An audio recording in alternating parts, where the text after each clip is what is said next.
Hi everybody, this is Hano with Team Elite, where we inspire you to dream big and go bold. Today we are here with our Think and Grow Rich series. We are doing our live audiobook series for Think and Grow Rich. So today we are on chapter number 3. We are on faith, guys. So we're going to be reading from the book. We're going to have Vahid here giving us commentary, basically digging deep, giving you the secrets of what this book is all about. So let's jump right into it, guys. If you have the book, we are on chapter 3. This is page 51 of this black and gold edition. So let's do this. Chapter 3, Faith. Visualization of and belief in attainment of desire, the second step towards riches. Faith is the head chemist of the mind. When faith is blended with the vibration of thought, the subconscious mind instantly picks up the vibration, translate it into its spiritual equivalent, and transmit it into infinite intelligence, as in the case of prayer. So, but there's a lot of big words in there. Can you kind of decipher what that paragraph was? We have talked about it in the past, in the previous videos, that sometimes we don't need to understand how it works. We just need to know that it does work and have enough faith in it or trust it that it will work. And what it's talking about over here is we're talking about that all of our thoughts are vibration, but without going into making it complicated, because it is a complicated concept. That's why a lot of people don't get it. That's right. That's why a lot of people give up in reading the book when they're reading it, because it doesn't make sense to them. Now, the more you read the book, the more you're going to understand it. But know this, you and I have always seen people that when they're like fully committed and they really pray, you and I look at it, you're like, wow, this is a good prayer. Like, I wish I could have done prayer like that. That's exactly what we're talking about over here. It's those prayers, those thoughts are vibrations, and the subconscious mind picks them up really, really, really good. So, what do you want to do? In business, it doesn't matter if you're an entrepreneur, you're studying in school to get a degree, whatever you want to do, that you want to be successful in, you must have faith that you are going to be successful.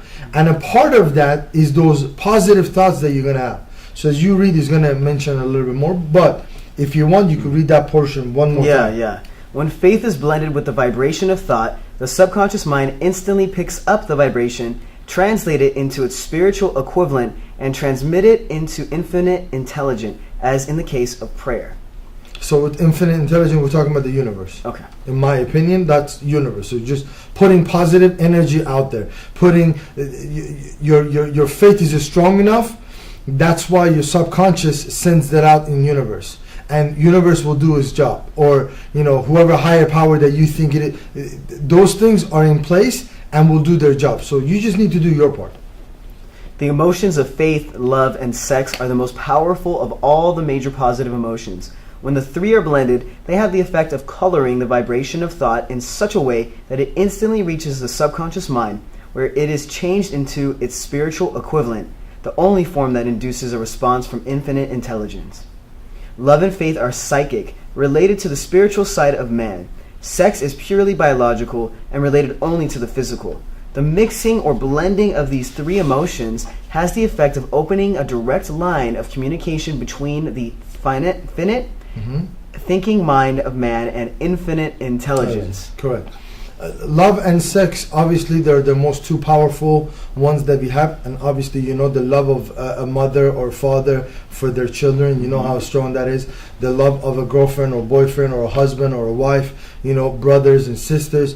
That is a very, very powerful, way of us getting to our goals, what we want to do. So that's why we say you got to be so passionate about what you do. Find something that you love and just submerge yourself into it. That's what we're talking about. Sex, as it says, is biological. Obviously it feels good, that's why we do it, procreate, right? But if you mix those three together, your faith is together, you love what you do, and you really are committed to it, things will happen naturally. And what is finite? What does that mean? That's a little bit more I'm going to find out the exact explanation of that, and I'm going to go. But infinite intelligence, what we're talking about, the way I understood the universe and everything else. There's something called like karma. A lot of people believe in karma, right? Yeah. What goes around comes around, right? Mm-hmm. What is that? What do you mean what goes around comes around? What are we talking about? Are we talking about earth? Are we talking about in the sky? Are we talking about in your office? Are we talking about at your house? Are we talking about in your in your blog? Are we talking about your state of California? Yeah. What are we talking about? That's infinite intelligence. To me, that's the universe. To me, that's like everywhere. So there's no exception to it. So when you have prayers going on, that vibration is sent out in the universe. And universe will respond to it in translation of what? Of that success that you want. Now, obviously we talked about burning desire, goals, affirmation. You got to read it. You got to put action into it. Do teamwork. So there's a lot of components that come. And that's why the book is very, very, explicit about it, where it says read it one time and then you got to go back and reread it, because overall the picture is going to make it perfect. But there will be more explanation. Yes. Keep going. It's coming up. How to develop faith. There comes now a statement which will give a better understanding of the importance the principle of autosuggestion assumes in the transmutation of desire into its physical or monetary equivalent. Namely, faith is a state of mind which may be induced or created by affirmation or repeated instructions to the subconscious mind through the principle of autosuggestion. So the more you repeat it to yourself, the better it is. The more you read your affirmation, the more you remind yourself of your goals, the more you remind of the task that you need to do, or the strategy and plan that you put in place, the better it's going to be, the faster you're going to get results. But just because you didn't get results, that doesn't mean you quit. And as an illustration, consider the purpose for which you are presumably reading this book. The object is naturally to acquire the ability to transmute the intangible thought impulse of desire into its physical counterpart, money. By following the instructions laid down in the chapters on autosuggestion and the subconscious mind, as summarized in the chapter on autosuggestion, you may convince the subconscious mind that you believe you will receive for that which you ask, and it will act upon that belief, which your subconscious mind passes back to you in the form of faith, followed by definiteness plans and procuring that which you desire. So what we're talking about over here is that the minute you start, we've been talking about it, thoughts, desire, burning desire, and everything else. But the more you repeat that cycle, the better you're going to be at it, and the more you're going to believe in it. It's like you already know. That's what we keep talking about. After a while, you start reading your affirmation, you will feel, and you're gonna see yourself in the possession of it. So we're going from intangible to tangible. Intangible is your thoughts. You can't put your fingers on it, right? It's not a materialistic thing, right? But we're going from intangible, we're going to tangible. Tangible is something that you could touch and feel, which we're talking about, like your success, money, material things that you want. So that is a little bit confusing for a lot of individuals. How could I think and have thoughts where they transmute themselves into its physical equivalent? How does that happen? It's creating something from nothing. That's what faith does.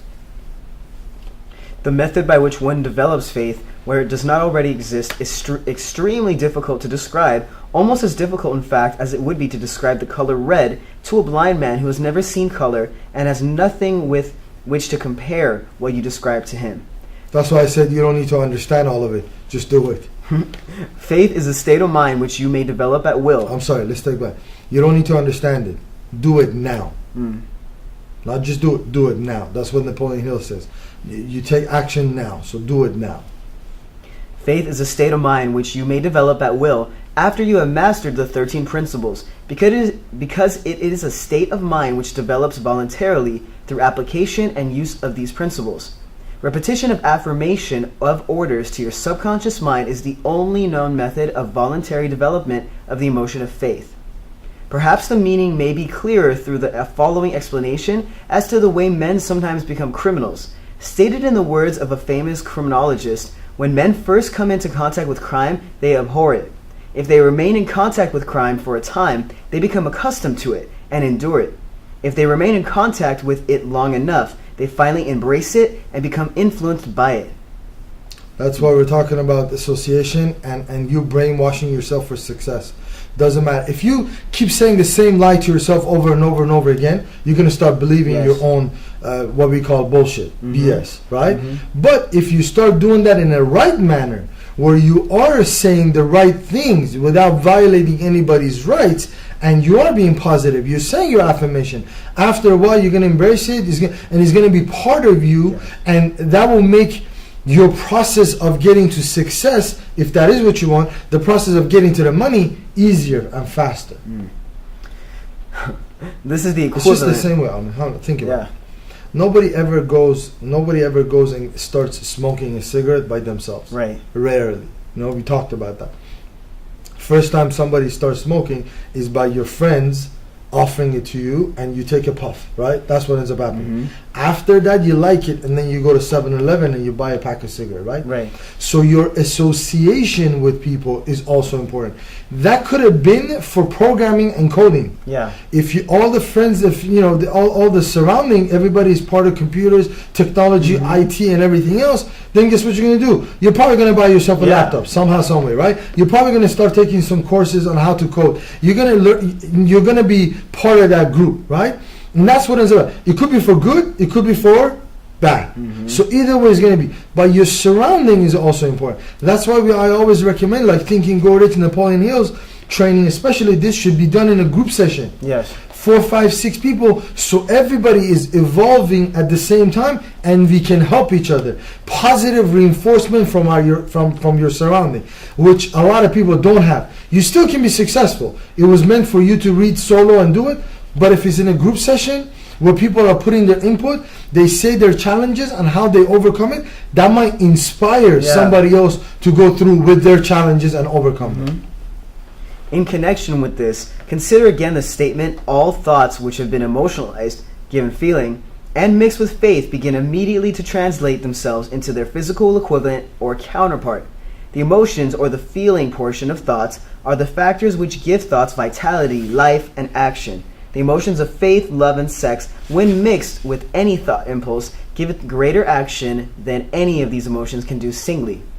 Not only thought impulses which have been mixed with faith, but those which have been mixed with any of the positive emotions or any of the negative emotions may reach and influence the subconscious mind. So positive or negative is going to get through. No matter what. So no matter what. So now what do you want to do? You want to surround yourself with positive people and let the positive things come through. So we can control our destiny. We can control our future. You are the creator of your surrounding and your future. By what? By having your faith together, reading your affirmation, having a burning desire, and putting a strategy on how to get there. That's why a lot of successful people, when they become successful, they become addicted to it. They become addicted to winning and being successful because they have now figured out and created that formula. They personalized that formula for themselves, so they could do it over and over and over again, and they don't want to do anything else. No. They don't do it. I mean, how much money could you possibly use for personal use on daily basis? After a couple of million, 5 million, 10 million, I mean, you can't drive 2 cars at the same time. No. You can't sleep in 2 beds at the same time. Having 10 houses and everything else is just for show. Now you're showing muscle, right? Yeah. But what happens? You see the guy who's successful working more hours than the people who don't have that money. And everybody looks at you like, you got enough. That's not the case. The case is that guy is now addicted to being successful. And you know what it is, Vahid? Once you have that taste, it's kind of like if you've always made a certain level of income and you finally get that taste, it's so hard to go back. It's like cocaine. It's very addictive. Yeah. That's what ends up happening. So you go after it. I mean, that's exactly what we talk. And we talk about Carnegie. Yeah. One of his old saying is that he worked hard half of his life to acquire a lot of riches, and then he spent the rest of his half giving out his money. Yeah. Right. So you gotta have that also too. So a lot of rich folks, wealthy folks, I know that they want to donate to charities, they want to mark their words in this, mark their their actions in this world. And you got to think about it. How many libraries did Carnegie build that people are using? There is no demographic. There is no statistics. There is no right calculation that we could figure out. How much impact has he done to our society? Just because of one guy building library. And the reason why he built a lot of libraries was because that's how he learned how to be successful, and that's how he started going to library, learning about different subjects. So he knew public libraries were very, very important and monumental for the growth of our nation. That's why he contributed a lot of his money to build it. I think it's like 3,000, 7,000 Wow. libraries, something like that. It's crazy. I'll figure out the number. I read it somewhere. I think it was like 3,000 libraries. Wow. Just think about that. Building 3,000 libraries. It's I amazing. mean, it will take a lot of money, right? It's a lot But of that's how he give back Yeah. to his community and our nation. From this statement, you will understand that the subconscious mind will translate it into its physical equivalent, a thought impulse of a negative or destructive nature, just as readily as it will act upon thought impulses of a positive or constructive nature. This accounts for the strange phenomenon which so many millions of people experience, referred to as misfortune or bad luck. There are millions of people who believe themselves doomed to poverty and failure because of some strange force over which they believe they have no control. They are the creators of their own misfortunes because of this negative belief, which is picked up by the subconscious mind and translated into its physical equivalent. It's okay to be born poor or broke. It's not okay to die poor or broke. This is an inappropriate place onto your subconscious mind any desire. Skip line. This is an inappropriate place at which to suggest again that you may benefit by passing on to your subconscious mind any desire which you wish translated into its physical or monetary equivalent, in a state of expectancy or belief that the transmutation will actually take place. Your belief or faith is the element which determines the action of your subconscious mind. There is nothing to hinder you from deceiving your subconscious mind when giving it instructions through autosuggestion, as I deceived my son's subconscious mind. Pretty much brainwashing yourself for success. To make this deceit more realistic, conduct yourself just as you would if you were already in possession of the material thing which you are demanding when you call upon your subconscious mind. The subconscious mind will transmute into its physical equivalent by the most direct and practical media available any order which is given to it in a state of belief or faith that the order will be carried out. Surely enough has been stated to give a starting point from which one may, through experiment and practice, acquire the ability to mix faith with any order given to the subconscious mind. Perfection will come through practice. It cannot come by merely reading instructions. If it be true that one may become a criminal by association with crime, and this is a known fact, it is equally true that one may develop faith by voluntarily suggesting to the subconscious mind that one has faith. The mind comes, finally, to take on the nature of the influences which dominate it. Understand this truth, and you will know why it is essential for you to encourage the positive emotions as dominating forces of your mind and discourage and eliminate negative emotions. Very, very, very important.